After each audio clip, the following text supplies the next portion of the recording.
Assalamualaikum warahmatullahi wabarakatuh. Di sini kami akan menjelaskan mengenai penegakan hukum di Indonesia.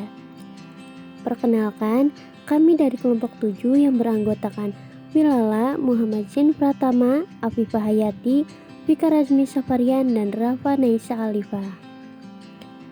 Nah, di sini ada pengertian mengenai penegakan hukum di Indonesia. Indonesia adalah negara hukum, artinya negara yang semua penyelenggaraan pemerintahan dan kenegaraan serta kemasyarakatannya berdasarkan atas hukum, bukan didasarkan atas kekuasaan belaka. Kurang kinerja para penegak hukum dan HAM juga harus diubah, termasuk kinerja pemberantasan korupsi. Penegakan hukum yang keras harus didukung. Penegakan HAM yang tegas harus diapresiasi. Tetapi keberhasilan para penegak hukum bukan hanya diukur dari berapa kasus yang diangkat dan bukan hanya berapa orang yang dipenjarakan. Ya, dibilang Undang-Undang Dasar 1945, Indonesia termasuk negara hukum. Maksudnya bahwa segala sesuatu permasalahan di Indonesia dapat diselesaikan dengan jalur hukum. Hal itu seperti yang tercantum dalam Undang-Undang Dasar tahun 1945 pasal 28D ayat 1 yang bunyinya setiap orang berhak atas pengakuan, jaminan, perlindungan, dan kepastian hukum yang adil serta perlakuan yang sama di hadapan hukum. Maka dari itu, hukum harus ditegaskan secara adil bagi seluruh rakyat Indonesia. Jangan sampai terjadi seperti sekarang.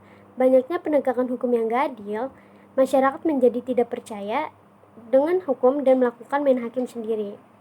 Sebagai suatu bentuk ketidakpercayaan dengan adanya sistem hukum yang ada di Indonesia. Seperti istilah, hukum tajam ke bawah tetapi tumpul ke atas. Maksudnya adalah, ketika pejabat atau kasta atas melakukan kesalahan, akan diberikan hukuman yang biasa-biasa aja, atau bahkan bebas dari hukuman yang menjadikan negara ini seperti negara kekuasaan.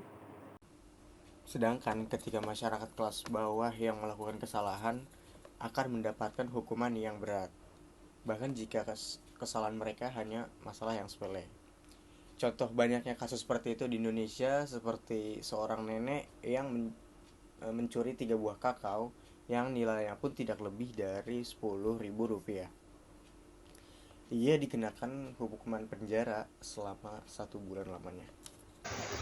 2 orang pria yang dijatuhi hukuman 2 bulan lebih 10 hari penjara terbukti telah melakukan pencurian sebuah semangka. Namun dikarenakan keputusan yang dijatuhi oleh pengadilan negeri dianggap tidak berperi kemanusiaan, sejumlah mahasiswa melakukan demo yang akhirnya kedua pria tersebut hanya dijatuhi hukuman 15 hari penjara saja. Ada juga seorang buruh tani berusia 19 tahun yang harus berurusan dengan hukum karena mengambil kaos lusuh di depan pagar rumah tetangganya. Hal tersebut dilaporkan oleh pemilik rumah sendiri, padahal sang pembantu bilang bahwa kaos tersebut memang sengaja ia buang. Karena hal itu, sang wanita dijatuhi hukuman 5 tahun penjara. Sedangkan mereka para pejabat-pejabat atau masyarakat kelas Indonesia banyak yang mendapatkan hukuman yang ringan. Seperti para pelaku korupsi yang hanya dijatuhi hukuman ringan yang sama sekali tidak setimpal dengan apa yang mereka lakukan.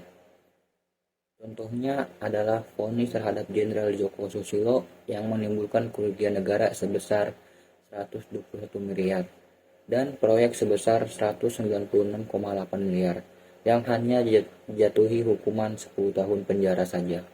Sekian dari kelompok kami, kurang lebihnya mohon maaf. Wassalamualaikum warahmatullahi wabarakatuh.